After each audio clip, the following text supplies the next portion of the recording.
बिस्मिल्लाहिर्रहमानिर्रहीम सल्लल्लाहु अला हबीबिही मुहम्मदिन व आलिही व अस्हाबिही वसल्लम।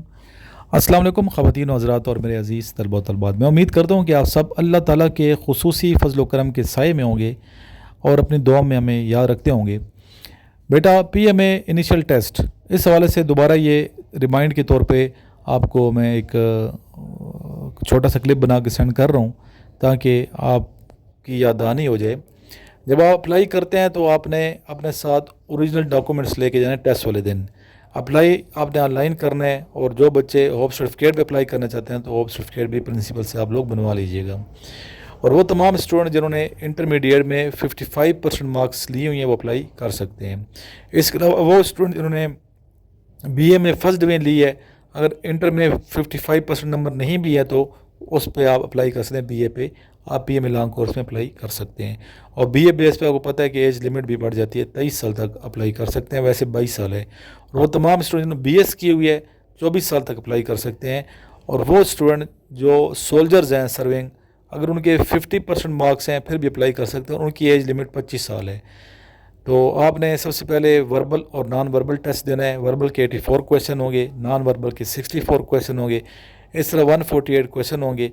और इनकी तैयारी आपने नोट से करनी है, जो मेरे नोट्स आप लोगों ने मंगवाई हुई है। इसके लिए Pak1.pk से प्रैक्टिस करें, और मेरे YouTube चैनल्स दोनों पे वीडियोस पड़ी हुई हैं, वहाँ प्रैक्टिस आपने करनी है।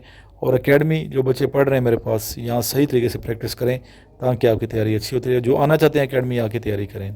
इसके बाद आपका टेस्ट ऑनलाइन टेस्ट ही होगा एकेडमिक पोर्शन का, और उसमें आपने जनरल नॉलेज को अच्छी तरीके से प्रिपेयर करना है, करंट अफेयर्स को, जोग्राफिया को, इस्लामियात को, पाक स्टडी को, इंग्लिश को। ठीक है, ये तमाम जितने मैंने सब्जेक्ट गिनवाए हैं इनको आपने अच्छे तरीके से प्रिपेयर करना है ताकि आपका जो टेस्ट है वो 100% क्लियर हो। 50 मार्क्स होंगे, इसके 50 क्वेश्चंस होंगे, और आपने 50 में से कोशिश करनी है कि 50 में से 50 लें। अगर आपकी तैयारी अच्छी है तो कोई शक नहीं कि आप इंशाअल्लाह ताला 50 में से 50 आसानी से लेने में कामयाब हो जाएंगे। जब ये आपका टेस्ट क्लियर हो जाएगा तो उसके बाद आपका मेडिकल टेस्ट होता है, और बाज़ दफ़ा उस दिन मेडिकल टेस्ट हो जाता है। मेडिकल टेस्ट में आपकी चेस्ट चेक की जाती है, आपके कान, ईयर, ठीक है, आपकी आइज़ चेक की जाती है, नज़र चेक की जाती है, आपकी हाइट चेक की जाती है। हाइट में कोई कंप्रोमाइज़ नहीं करते, हाइट आपकी 5 फुट और 4 इंच होनी चाहिए। इसके अलावा आपका वज़न चेक किया जाता है, ठीक है, और आपकी एज के मुताबिक BMI के मुताबिक देखा जाता है, ठीक है, आपकी चेस्ट, वेट वगैरह सारा। और इसके अलावा कैरिंग एंगल का कोई इशू है तो वो चेक किया जाता है। और अक्सर बच्चों को नी नॉकिंग का प्रॉब्लम होता है तो वो भी चेक किया जाता है। और फ्लैट फुट वगैरह ये सारी चीज़ें चेक की जाती हैं, दांत वगैरह भी चेक किए जाते हैं मेडिकल में। मेडिकल जब क्लियर हो जाता है उसके बाद आपका फिजिकल टेस्ट होता है। फिजिकल टेस्ट में आपने 1 माइल करना होता है, और ये रोज़ आप प्रैक्टिस किया करें। यानी कि फ़िज़िकल टेस्ट की आपने डेली प्रैक्टिस करनी है। जो टेस्ट लिए जाते हैं डेली आप प्रैक्टिस करते रहेंगे, आहिस्ता आहिस्ता इंशाल्लाह with the passage of time आप इस काबिल हो जाएंगे कि आप वहाँ पे जो टेस्ट लिया जाएगा फ़िज़िकल का, उसमें ना सिर्फ पास करेंगे बल्कि आप फर्स्ट भी आ सकते हैं। 1 माइल आपसे कराएंगे 1.6 किलोमीटर, ठीक है, और 8 मिनट टाइम होगा।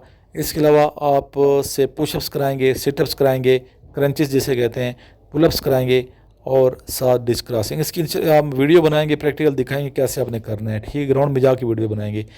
और इसके बाद जब फिज़िकल टेस्ट क्लियर हो जाएगा तो फिज़िकल टेस्ट के बाद फिर आपका होगा इंटरव्यू। इंटरव्यू में बहुत से बच्चे रह जाते हैं कि इंटरव्यू की तैयारी नहीं होती, लेस कॉन्फिडेंस की वजह से, नॉलेज की कमी की वजह से, और बहुत सी चीज़ें होती हैं जिसकी वजह से बच्चे इंटरव्यू में फ़ेल हो जाते हैं या नाकाम हो जाते हैं। तो उसकी आपने तैयारी करनी है, प्रैक्टिस करनी है ताकि आपका इंटरव्यू क्लियर हो। मेरे जो नोट्स हैं उनसे आप तैयारी करते रहें, आपका इंशाअल्लाह ताला टेस्ट भी क्लियर होगा और आपका इंटरव्यू भी क्लियर होगा। लास्ट में आइए दुरूद शरीफ पढ़ते हैं। सल्लल्लाहु अलैहि वसल्लम।